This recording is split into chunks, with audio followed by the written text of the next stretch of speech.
우리는 지난 시간에 이어서 6계명이 명하는 바가 무엇인지를 살펴보고 있습니다. 살인하지 말라. 성경은 여러분 선택적으로 기록되어 있어요. 다분히 함축적이고요. 또 요약된 부분도 많습니다. 우리가 주일에 사도행전 보잖아요. 사도행전의 기록들 또 설교들은 많이 저자인 누가가 성령의 감동하에서 선택하고 정리한 것입니다. 요약한 것이기도 하고요. 사도들의 설교를 그대로 다 옮겨 적지를 않았어요. 사도 요한도 그랬죠. 만일 이 일 외에 더 기록한다면은 이 세상에 이 책을 둘 곳이 없을 정도로 많다는 것입니다. 그러므로 주께서 우리에게 성경을 이렇게 요약해서 주신 것으로 감사해야 됩니다. 그렇다면 나머지 부분은 어떻게 하느냐? 주께서 교회에 선물을 주셨죠. 바로 은사를 받은 자들입니다. 직분자들을 주셔서 목사와 교사를 통해 그 이유의 부분들을 또 설명을 받고 해명받게 하십니다. 이 대우리 문답도 마찬가지예요. 살인하지 말라에 대해서 왜 이렇게 자세히 얘기하느냐? 왜냐하면 살인하지 말라 안에 많은 뜻이 함축되어 있기 때문에 그렇습니다. 총대들이 이것을 일부러 자세하게 한 것이 아니라 일부러 늘리려고 한 것이 아니라 그들이 성경의 본문에 기대어 이 항목들이 모두 살인하지 말라에 해당되겠구나 해서 정리한 것입니다. 그래서 우리는 오늘 우리가 좀 보는 성구들을 통해서 이것이 살인하지 말라에 해당되며 살인하지 말라 하고 주께서 요구하시고 명하실 때는 단순히 문자 그대로 총과 칼을 들지 말라 뿐만 아니라 반대로 생명을 보존할 뿐만 아니라 세워주는 일까지 주께서 요구하시는구나. 이것을 좀 알아야 되겠어요. 먼저 우리는 6계명이 육류와 음료의 절제 있는 사용을 요구한다는 것을 볼 수 있습니다. 여러분 대열의 문답에서 고기 얘기가 나와요. 이게 바로 살인하지 말라. 생명을 보존하는 일에 연관되기 때문입니다. 우리 잠언 말씀을 좀 보죠. 먼저 25장 16절이에요. 너는 꿀을 보거든 조카리만큼 먹으라. 과식함으로 토할까 두려우니라. 잠언 25장 27절이에요. 꿀을 많이 먹는 것이 좋지 못하고 자기의 영예를 구하는 것이 헛되니라. 잠언 25장 20절입니다. 술을 즐겨하는 자들과 고기를 탐하는 자들과도 더불어 사귀지 말라. 여러분 죽음에 이르는 7가지 죄악에 대해서 개인 성경 공부 때 나눈 적이 있습니다. 이런 이 7대 죄악에 대해서는 중세시대 때 정리된 것이 있는데요. 우리가 이것을 또 너무 강조해서는 안 되겠지만 또 너무 도외시해서도 안 돼요. 왜냐하면 우리가 죄에 대해서 속성을 알아야 어떻게 의롭게 사는지를 알 수 있거든요. 또 죄에 대해서 뭉뚱그려 생각하는 것보다 이렇게 심도 있게 생각할 때 우리 성화에 도움이 됩니다. 근데 거기에 과식, 탐식이 있어요. 탐식.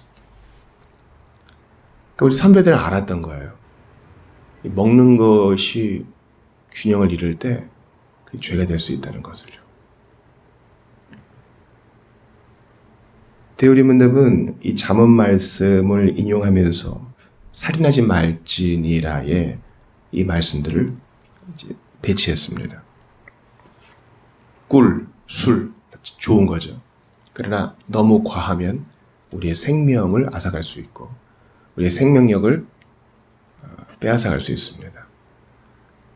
그러므로 이 생명을 보존하는 일에 있어서 우리는 꿀과 술, 또 각종 음식들과 육류들을 잘 사용해야 되겠어요. 여러분 조나단 에드워즈의 식생을 아세요? 그의 진지한 고민 중 하나는 식사 후에 이 몽롱함, 소화시키느라고 온전히 집중하기가 어려운 것에 그것을 돌아본 적이 있어요. 그래서 식사를 조금 하거나 특별히 먹는 것을 좀 절제하거나 음식의 종류를 가리거나 좀 했습니다. 우리도 마찬가지입니다. 우리가 먹기 위해 사는 거 아니죠. 하나님께서 주신 선물을 잘 누리되 이것이 우리의 생명력을 앗아가지 않도록 술과 고기, 음료 등을 잘 사용해야 될 것입니다. 특별히 이제 현대 사회 사람들은 마시는 거, 먹는 거 이런 것들이 대단히 넘친다리만큼 많은데요. 선택하여 분별하여 잘 사용하되 절제 있게 사용해야 하는 것입니다. 제6계명은 또 고통의 경감과 생명의 연장을 위한 약품의 적절한 사용을 요구합니다. 먼저 디모데전서 5장 23절 보죠. 이제부터는 물만 마시지 말고 내 위장과 자주 나는 병을 위해서는 포도주를 조금씩 쓰라. 여기서 이 포도주는 약으로서의 포도주를 말합니다. 디모데한테 어떤 위장병이 있었나 봐요. 또 자주 나는 병이 있었나 봐요. 바울은 약을 쓰는 것을, 약품을 쓰는 것을, 의약품을 쓰는 것을 죄스럽게 생각하지 말고 권합니다. 우리도 마찬가지입니다. 한 이단 분파는 수혈을 거부합니다. 그러나 주님은 말씀하세요. 말씀과 기도로 모든 것이 거룩하게 된다. 우리가 주님의 그 섭리를 인정할 때, 하나님의 인도하심과 하나님의 만져주심을 바랄 때 일반적인 수단을 사용하는 거예요, 여러분. 의학의 발전과 또 약품의 발전, 사람들의 지혜의 증가, 또 이런 것들이 있었네. 과학 지식의 발견 그 안에는 하나님의 그 섭리의 손길이 있기 때문에 우리가 이런 수단들을 거부하는 것은 하나님을 믿지 않겠다는 뜻이 또 됩니다.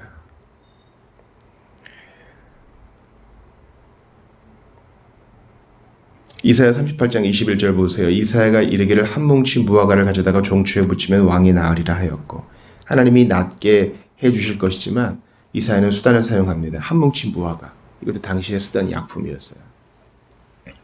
그러므로 여러분, 양극단을 조심해야 돼요. 한쪽 극단은 내가 여호와를 믿으니 약이 필요 없다 하는 입장이고, 또 한쪽 극단은 뭐겠어요?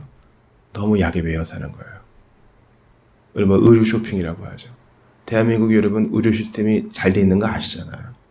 동포들도 오고 의료 시스템을 위해서 일부러 비싼 비행기 값을 지불하면서 오는 이유는 오히려 그게 남기 때문입니다. 현지에서 기다려야 되고 불친절한 서비스를 받아야 되고 또 너무 과한 요금이 나오니까요. 그럼에도 불구하고 우리는 분별력 있게 그 어느 한 지점에서 주께서 우리에게 주시는 선물인 의약품을 잘 사용해야 할 것입니다. 근데 사실 이것은 더 넓게 생각할 부분이 있어요.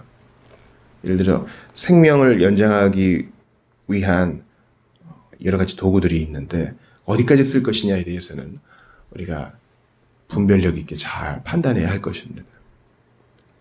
또 제6계명은 수면과 노동과 오락을 절제 있게 사용하는 것을 요구합니다. 시편 127편 2절을 한번 보시죠. 너희가 일찍이 일어나고 늦게 누우며 수고의 떡을 먹으며 헛되도다. 그러므로 여호와께서 그의 사랑하시는 자에게는 잠을 주시는도다. 우리 주님은 사랑하는 자에게 잠을 선물로 주셔요. 왜냐하면 그에게 잠이 필요한 걸 아시니까요. 잠이 보약이다 그러잖아요. 제 주변에도 여러분 수면의 어려움을 겪으시는 분들이 꽤 있어요. 그리고 이게 큰 스트레스죠. 저희 가족 중에도 있었습니다. 그래서 수면제를 타와주고 처방받고. 우리 생명력의 증가를 위해서는 잠을 잘 자야 됩니다. 잠은 휴식이고요. 잠은 죽음을 연습하는 것입니다. 아침에 눈을 떴을 때 우리가 새 생명의 부활을 작게나마 경험하는 거잖아요. 근데 이 잠에 있어서 우리가 너무 과하거나 또 너무 줄이거나 하면 문제가 되겠죠. 둘 다 생명력에 생명을 제대로 쓰지 못하는 겁니다. 잠을 너무 줄이면 집중을 못하고 활기 있게 살지를 못하죠. 잠을 너무 자면 어때요? 여러분 게으르게 사는 것도 하나님 원하시는 삶이 아니에요. 6계명에 위반되는 거예요. 왜냐하면 우리는 살인하지 말고 생명을 살리고 주께서 주시는 생명을 더욱 풍성하게 살아드려야 되는데 너무 많이 자면 그 기회를 잃어버리는 거예요.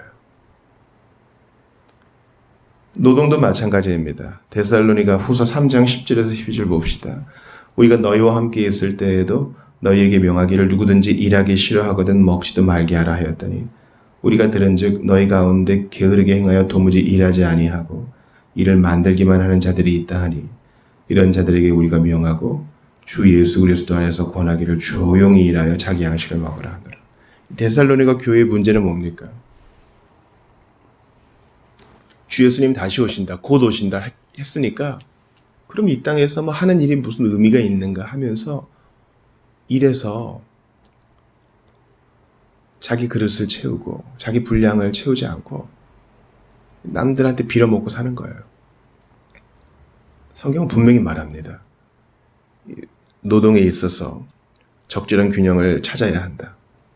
노동을 너무 하면 어떻게 되겠어요? 우리가 일만 하면 사는 존재가 아니잖아요. 이웃을 사랑하고 하나님께 영광 돌리는 힘이 남지 않게 되죠. 또 노동을 너무 안 하게 되면 게으름의 질병에 빠지게 되고요. 창언 16장 26절 봅시다. 고되게 일하는 자는 식욕으로 말미암아 애쓰나니 이는 그의 입이 자기를 독촉함이니라. 성경은 합당한 노동을 우리에게 요구합니다.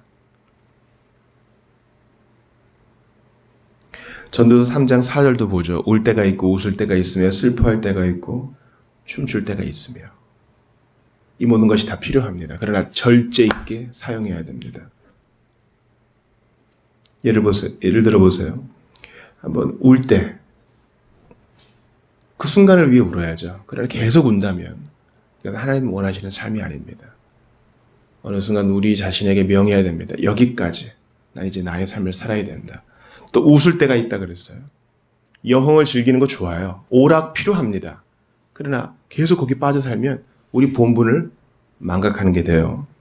슬퍼할 때가 있고 우리는요, 통제할 수 있어야 돼요. 슬픔 자체에 빠지고 그걸 즐길 수 있거든요. 아니요. 우리는 온전한 정신으로 주님 앞에 살아야 돼요. 또 춤출 때가 있으며 여러분 춤추는 거 좋은 거죠.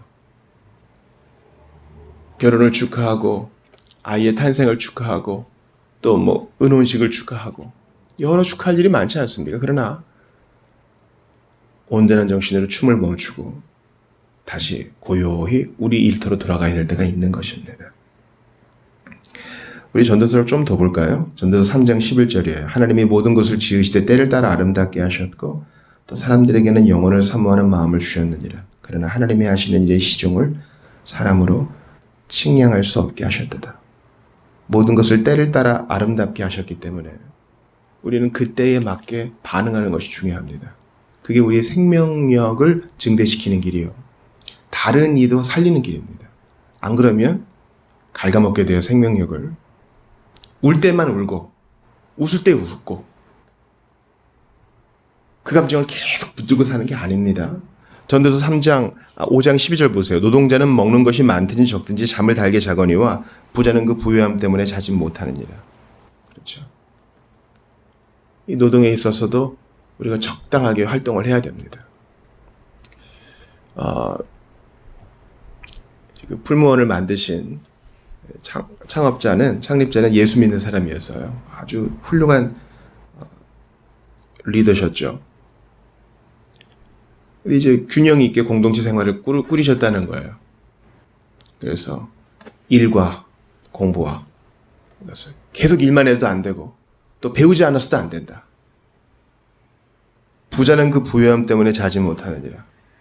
부자는 걱정이 많아 못 자고 노동하지 않아 몸이 너무 편하니까 못 자고 여러 가지가 있는 것입니다. 우리는요.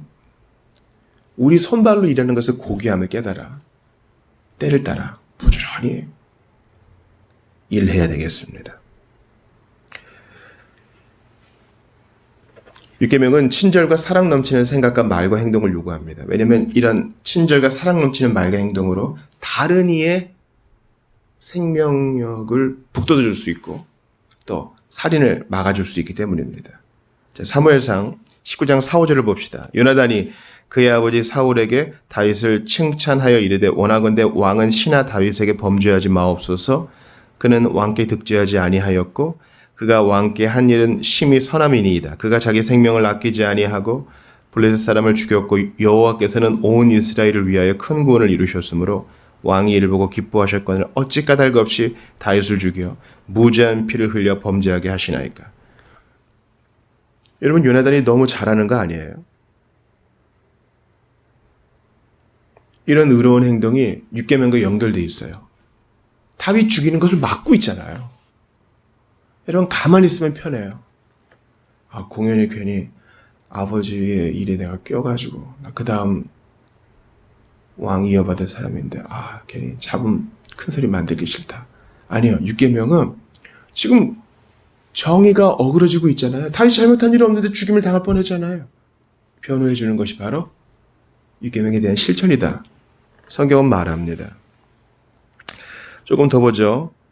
사무엘상 22장 13에서 14절입니다. 사울이 그에게 이르되 네가 어찌하여 이새의 아들과 공모하여 나를 대적하여 그에게 떡과 칼을 주고 그를 위하여 하나님께 물어서 그에게 오늘이라도 매복하였다가 나를 치게 하려 하였느냐 하니 아히멜렉이 왕에게 대답하여 이르되 왕의 모든 신하 중에 다윗까지 충실한 자가 누구인지요. 그는 왕의 사이도 되고 왕의 호위대장도 되고 왕실에서 존귀한 자가 아니니이까. 여러분 아히멜렉은요 옳은 소리를 했어요. 이것 때문에 아주 큰 손해를 보죠. 엄청난 유혈극이 벌어집니다. 그러나 그런 요나단과 같은 입장에 섭니다. 6계명을 지키는 거예요.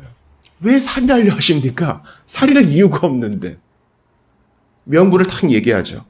사위도 되고 왕의 호위대장도 되고 존귀한 자도 되고. 저는 당신께 반역을 한 게 아닙니다. 하나님이 귀히 여기시는 생명을 저도 귀히 여긴 것뿐입니다. 로마서 13장 10절 보세요. 사랑은 이웃에게 악을 행하지 아니하나니 그러므로 사랑은 율법의 완성이니라. 그렇습니다. 여러분 적극적으로 사랑하는 것이 6계명의 실천이에요. 단순히 칼을 그냥 버리는 것으로 끝나는 게 아닙니다. 그러므로 모든 계명의 완성은 바로 사랑이라 할 수 있겠습니다. 누가복음 10장에 보면 사마리아인의 선한 사마리아인의 비유가 나오죠. 어떤 사마리아 사람은 여행하는 중 거기에 이르러 그를 보고 불쌍히 여겨 가까이 가서 그 상처에 기름과 포도주를 붓고 싸매고 자기 짐승에 태워 주막으로 데리고 가서 돌보아 주니라. 이게 바로 6계명의 실천입니다. 제사장과 레위인은 그냥 지나가죠. 괜히 부정하게 되면 안 되고 괜히 연루되기 싫고 왜 내가 내 돈 써가면서. 여러분 어떠하시겠어요? 여러분이 바삐 어디 길을 가는데 길에 쓰러진 사람이 있어요. 도움을 요청하는 전화 한 통 하는 데에도 여러분 시간 아깝다 하시겠습니까? 가까이 가서 어르신 괜찮으세요? 물어보는데 내가 괜히 피곤하게 이런 일에 연루될 거 없다 이렇게 생각하시겠어요? 신자는 그래서는 안 됩니다. 왜냐하면 예수님께서 그렇게 쓰러진 내게 먼저 다가와 주셨기 때문에 우리도 그렇게 하는 것이 마땅합니다. 골로새서 3장 12, 13절을 보세요. 누구든지 너희는 하나님이 택하사 거룩하고 사랑받는 자처럼 긍휼과 자비와 겸손과 오래 참을 옷 입고 누가 누구에게 불만이 있거든 서로 용납하여 피차 용서하되 주께서 너희를 용서하신 것 같이 너희도 그리하고. 하나님이 택하신 자답게 긍휼을 베풀고 예수께서 너희를 용서하신 것처럼 너희도 그렇게 하라. 이것이 큰 원리입니다. 야고보서 3장 17절 보죠. 오직 위로부터 난 지혜는 첫째 성결하고 다음에 화평하고 관용하고 양순하며 긍휼과 선한 열매가 가득하고. 긍휼과 선한 열매가 가득한 것이 위로부터 난 지혜인데 그렇다면 선한 말과 행동으로 억울한 자를 변호해주고 도움이 필요한 자에게 손을 내밀어주는 게 당연한 거 아니겠어요? 이게 6계명의 실천 아니겠어요? 긍휼과 선한 열매가 가득한데 말만 무성하고 우리 행실이 빈약하다면 우리가 정말 회개하고 다시 처음 행위를 가져야 되지 않을까요?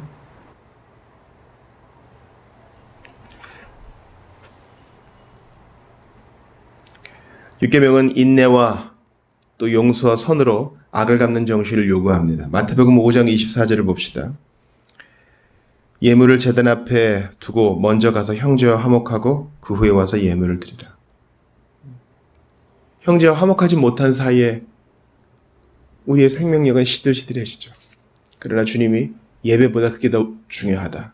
먼저 가서 화평을 찾은 다음에 예배해라. 그러면 너희 둘 사이의 생명력이 더욱 증가할 것이고 살인이 뒤집어져서 하나님을 향한 경배로 바뀔 것이다.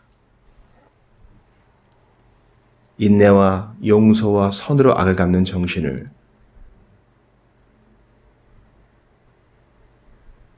데요리 문답은 6계명과 연결시킵니다.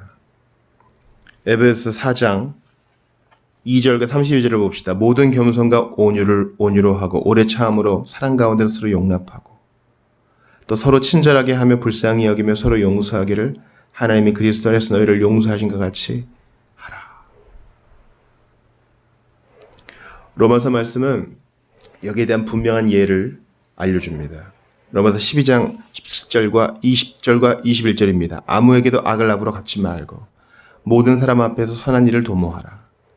내 원수가 줄이거든 먹이고 목마르거든 마시게 하라. 그리함으로 네가 숯불을 그 머리에 쌓아 놓으리라. 악에게 지지 말고 선으로 악을 이기라. 그렇습니다. 이것이 바로 6계명의 정신이에요. 원수에게 선을 베풀고 내가 하고 싶은 사람한테만 하는 게 아니라 이런 반대 정신은요. 성령 받은 사람이 성령 충만한 사람만이 할 수 있어요. 내가 이래야 뭐 주님께 상을 받으니까 억지로 하는 것이 아니라 그런 예수의 마음을 성령께서 주셔요. 그러므로 이런 일을 대할 때 자연스럽게 내가 하고 싶은 대로만 행동하는 것이 아니라 물어보세요. 주님, 제가 어떻게 하기를 원하십니까? 그리고 성령께서 감동 주시는 바로 그 즉시 순종하시기를 바랍니다. 마지막으로 6계명은 근심에 쌓인 자들을 돕고 위로하며 무죄한 자를 불의로부터 보호하고 또 변호하는 것이 우리의 의무라고 말해줍니다. 욥 31장 19, 20절을 봅시다. 만일 내가 사람의 의복이 없이 죽어가는 것이나 가난한 자나 덮을 것이 없는 것을 못 본 채 했다면 만일 나의 양털로 그의 몸을 따뜻하게 입혀서 그의 허리가 나를 위하여 복을 빌게 하지 아니하였다면 욥은 이렇게 구제했던 사람이에요. 그리고 이것은 6계명의 실천입니다. 우리가 돌아오는 주일에 사도행전 이어서 보게 될 텐데요. 이제 9장과 10장을 볼 거죠. 등장하는 사람들이 다 구제하는 사람이에요. 고넬료도 구제하는 사람입니다. 도르가도 구제하는 사람입니다. 이 구제는 하나님이 기뻐하는 것이요 6계명을 실천하는 자요 하나님께 상 받을 자들입니다. 잠언 31장 8, 9절을 보세요. 너는 말 못하는 자와 모든 고독한 자의 송사를 위하여 입을 열지니라. 너는 입을 열어 공의로 재판하여 곤고한 자와 궁핍한 자를 신원할지니라. 여러분, 우리가 현대사회가 너무 바쁘고 내 코가 석자잖아요. 그런데도 우리가 가만히 있어서는 안 되는 불의의 문제들이 있어요. 고통받는 자들이 있다고요. 거기에 관심을 기울이는 것이 6계명을 실천하는 겁니다. 우리 예수님이 주일 설교 때 말씀드린 것처럼 문둥병자에게 손을 대어 만지세요. 그냥 지나가도 될 일인데 그에게 관여하세요. 시들시들해져가는 그의 생명력을 북돋워 주시고 병을 고쳐주십니다. 그러니까 오늘도 우리가 얻는 기회들이 있거든요. 내가 못하는 걸 하라는 뜻이 아니에요. 내게 주어진 은사대로 기회대로 다른 일을 변호해주고 세워주는 것이 바로 6계명을 실천하는 길이요. 하나님을 사랑하는 길이요. 이웃을 섬기는 길이요. 주께 영광 돌리는 길입니다. 사사기 8장 1절에서 3절 보면 제가 오늘 대표적인 본문으로 삼은 게 있어요. 바로 기드온이 에브라임 사람들에게 대응하는 방식이에요. 에브라임은 큰 지파거든요. 북이스라엘의 대표 지파잖아요. 근데 너 미디안과 싸우러 갈 때 우리 부르지 아니했으니 우리 지금 우습게 여기느냐. 이제 승리를 잃은 기드온이 뭐야 이거. 이렇게 화를 낼 수도 있을 법한데 크게 다투는 와중에 기드온이 대답해요. 내가 이제 행한 일이 너희가 한 것에 비교되겠느냐. 에브라임의 끝물 포도가 아비에셀의 만물 포도보다 낫지 않느냐. 하나님이 미디안의 방백 500과 스앱을 너희 손에 넘겨주셨으니 내가 한 일이 어찌 능히 너희가 한 것에 비교되겠느냐. 그러니까 그들의 노임에 풀렸대요. 에브라임 사람들은 살인의 정신으로 충만해요. 우리 무시했다 이거죠. 근데 이때까지 기드온이 성령 충만했던 것 같아요. 지혜롭게 그들의 노여움을 풀어줍니다. 그 살기의 불을 다 꺼줘요. 우리가 이렇게 이건 말로 하는 거니까요. 누구나 할 수 있는 거잖아요. 무슨 큰 돈이 필요한 것도 아니고요. 살기가 충천했고 눈에 보이는 예수 믿는 자들을 다 죽이고 싶어 했던 사울에게 주 예수님의 빛이 탁 비치니까 그는 한순간에 마음이 변화됩니다. 마찬가지예요. 우리가 어떤 일을 당할 때 우리가 선을 행할 수 있는 기회가 딱 주어질 때 주 예수님의 빛이 우리에게 딱 비추셔서 그거 네가 할 일이다 알려주시기를 원합니다. 주께서 빛을 비추어 주셔서 성령께서 감동 주실 때 바로 순종할 수 있는 우리 모두가 될 수 있기를 바랍니다.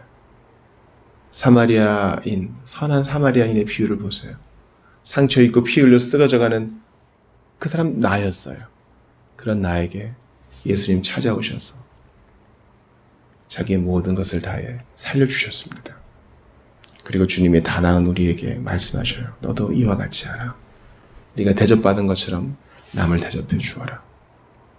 실상 우리의 힘으로 다른 사람의 생명력을 북돋을 수 없습니다. 오직 우리 내면의 생명을 일으키시고 더 크게 하실 수 있는 분은 예수님밖에 없어요. 그분께 기도하며 한 걸음씩 순종해 나아가는 여러분들 다 되시기를 주의 이름으로 축원합니다.